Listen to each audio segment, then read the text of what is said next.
ఈరోజు మనకి ముఖ్యమంత్రి గారి సహాయం నుంచి దాదాపు 60 మందికి సుమారుగా 38 లక్షల రూపాయలు ఈరోజు లబ్ధిదారులకు అందించడం జరిగింది. వారందరికీ ముఖ్యమంత్రి గారి తరఫు నుంచి ప్రత్యేక శుభాకాంక్షలు తెలియజేసుకుంటూ ఆ కుటుంబాల నుంచి ముఖ్యమంత్రి గారికి ఈ ప్రభుత్వానికి ప్రత్యేక ధన్యవాదాలు కుటుంబాల తరఫు నుంచి తెలియజేస్తా ఉన్నాను.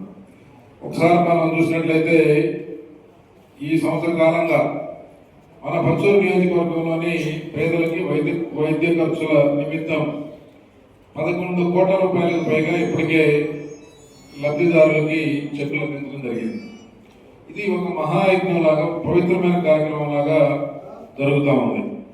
ఈరోజు నేను చాలా మందితో మాట్లాడినప్పుడు నాకు అర్థమైంది, చాలా శ్రమపడి కష్టపడి జీవితం అంతా నడుపుతున్న సమయంలో కష్టంతో వ్యవసాయమో లేకపోతే వ్యవసాయ కూలీగానో లేకపోతే చిన్న చిన్న వృత్తులు చేసుకొని జీవనం సాగిస్తున్న కుటుంబాల్లో ఏదైనా ఒక విపత్తు జరిగినప్పుడు అనుకోని ఉపద్రవం వచ్చి ఆరోగ్యం బాగాలేక హాస్పిటల్ అయితే హాస్పిటల్కి పెట్టిన వేలాది రూపాయలు లక్షలాది రూపాయలని అప్పుని తీర్చడానికి ఆ కుటుంబాలు కనీసం కొన్ని సంవత్సరాల పాటు కష్టపడాల్సి వస్తాం. అధిక వడ్డీలకి డబ్బులు తీసుకొచ్చి తల్లిదండ్రులకు కానీ లేకపోతే ఇంట్లో బిడ్డలకు కానీ ఎవరికైతే ఆరోగ్యం బాగాలేక కుటుంబ సభ్యులకి ఈ యొక్క ట్రీట్మెంట్ చేయించడానికి చాలా పెద్ద ఎత్తున డబ్బులు ఖర్చు పెడతా ఉన్నారు.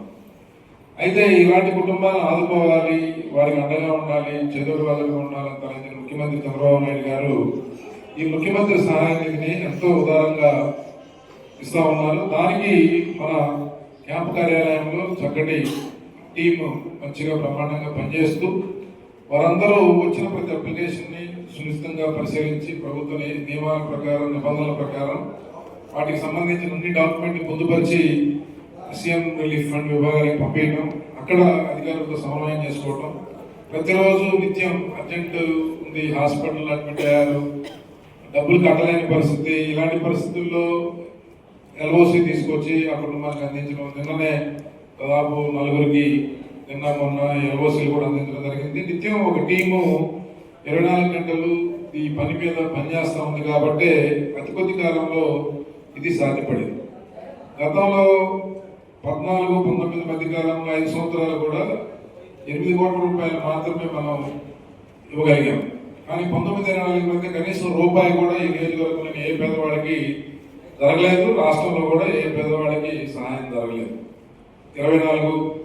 19-24 మధ్య. కానీ ఈరోజు తక్కువ కాలంలో ఆర్థికంగా ప్రభుత్వానికి చాలా ఇబ్బందులు ఉన్నాయి, చాలా సమస్యలు ఉన్నాయి.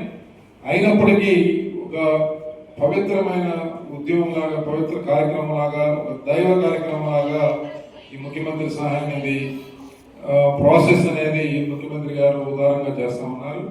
దానికి మన గ్రామంలో నాయకులు కానీ లేకపోతే మన కార్యాలయ సిబ్బంది కానీ మీరందరూ కూడా చాలా సేవాభావంతో, సేవా దృక్పథంతో 10 మందికి సహాయపడాలనే ఒక మంచి మనసుతో వారందరూ కూడా ఈ కార్యక్రమాన్ని విజయవంతం చేయడానికి, ఎక్కువ మందికి లబ్ధి చేకూరేదానికి నిరంతరం పనిచేస్తూ ఉన్నారు. వారందరికీ మనస్ఫూర్తిగా అభినందనలు, ధన్యవాదాలు ఆ కుటుంబాలందరి తరఫు నుంచి తెలియజేసుకుంటూ, ఇందాక వెంకటరావు గారు చెప్పారు, ఇది రాజకీయాలకు అతీతంగా జరగాల్సిన కార్యక్రమం.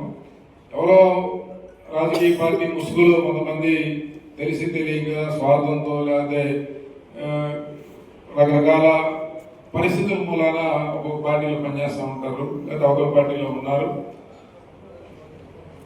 ఇక్కడ ఈ సమస్య పట్టుకొని ఎవరైతే మిమ్మల్ని అప్రోచ్ అవుతారో లేకపోతే ఎవరైతే వారి సమస్యని మీకు ప్రజెంట్ చేసి ముఖ్యమంత్రి గారి సహాయం అభ్యర్థిస్తారో వారందరినీ మనం వారిని దగ్గర తీసుకొని ముఖ్యమంత్రి గారి సహాయాన్ని అందించవలసిన బాధ్యత మనపై ఉంది. అలాగే